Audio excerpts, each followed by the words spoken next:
Gracias, señora alcaldesa. Voy a intentar disciplinarme con el tiempo. A ver si lo consigo.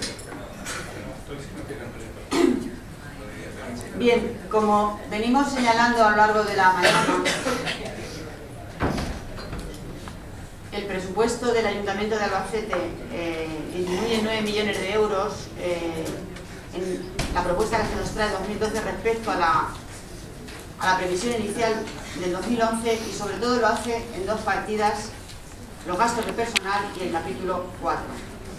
Ya hemos señalado, por tanto, que esa correspondencia con dos partidas significa que los costes de la deuda, del endeudamiento que se ha decidido, se van a cargar sobre todo en los gastos de personal, en los trabajadores municipales y también en las transferencias a determinados organismos en los cuales se producen los cierres de servicios y importantes recortes en empleo y en servicios.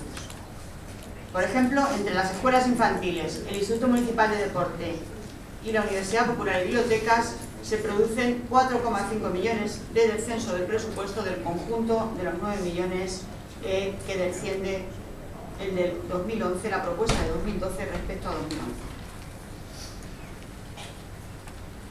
No obstante, respecto a una de las justificaciones que se hace tanto en el informe de alcaldía como en el del concejal, hay que decir que la comparativa de los presupuestos que se nos hace viene marcando una tendencia de que los presupuestos se están aminorando, se están disminuyendo desde el año 2008.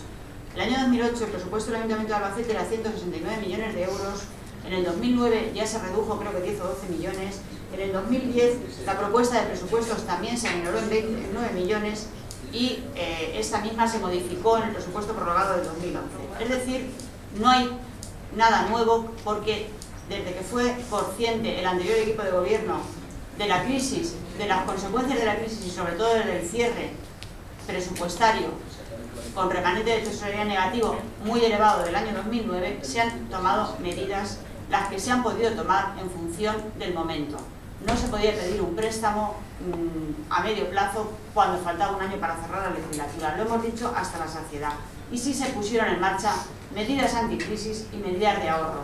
Y la prueba, una de las pruebas es esa evolución de tendencia decreciente de los presupuestos municipales desde el año 2008, en que se alcanzó, entiendo, lo que ha sido el presupuesto más expansivo de este Ayuntamiento de Albacete.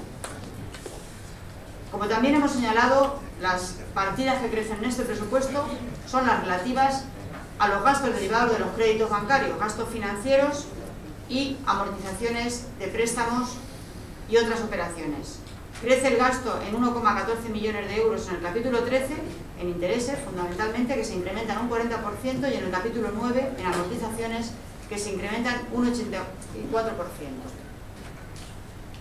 Es verdad que se introduce una pequeña cantidad en inversiones que no existía en el prorrogado del 2011 y que supone un 2,44% del total de lo presupuestado. Nos parece positivo, aunque sea pequeña la partida, que se estimule la inversión pública y se inicie alguna pequeña obra en viales, pedanías, calles, etc.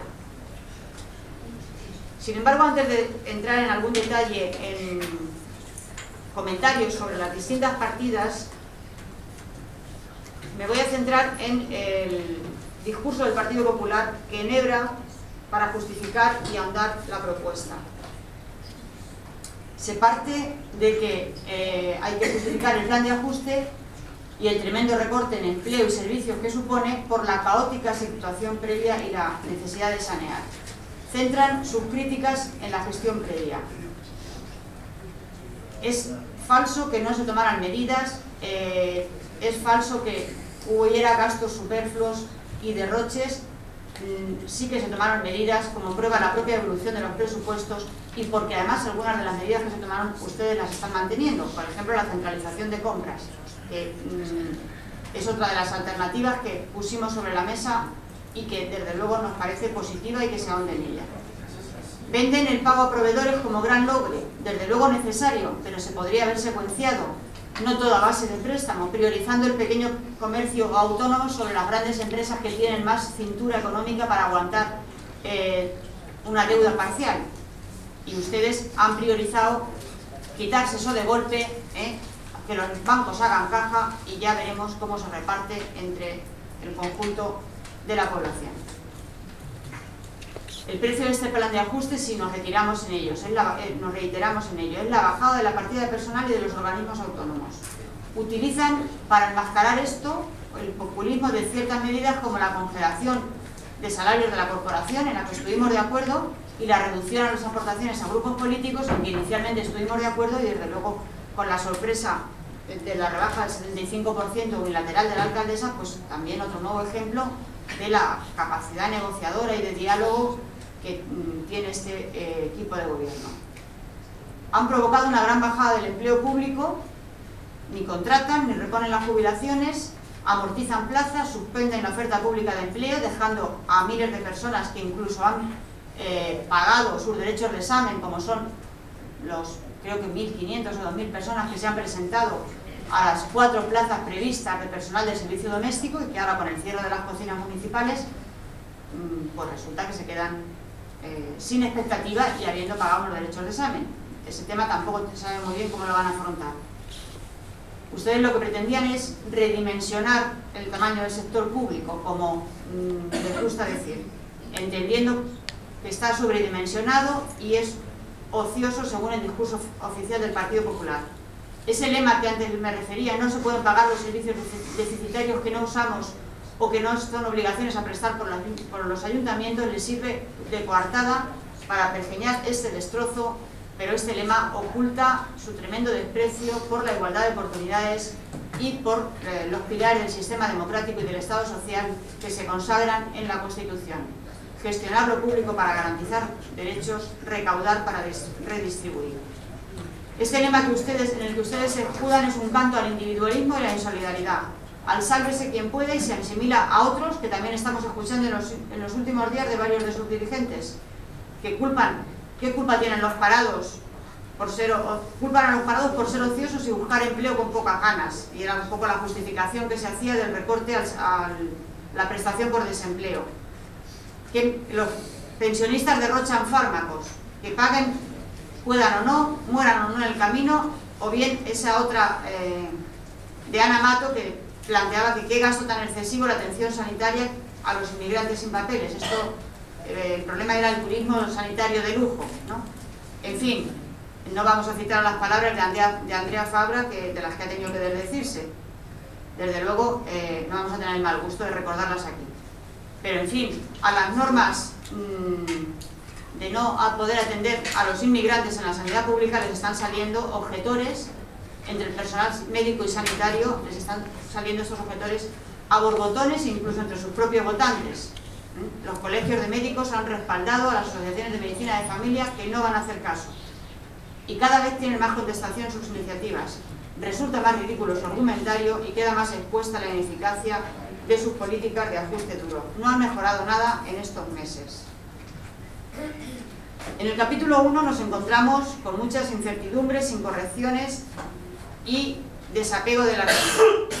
Ya se ha dicho que estos presupuestos no contemplan la minoración de fondos que se debería de haber producido por consecuencia de algunos de los despidos y cierres y de las medidas del plan de ajuste, las medidas previstas en el plan de ajuste.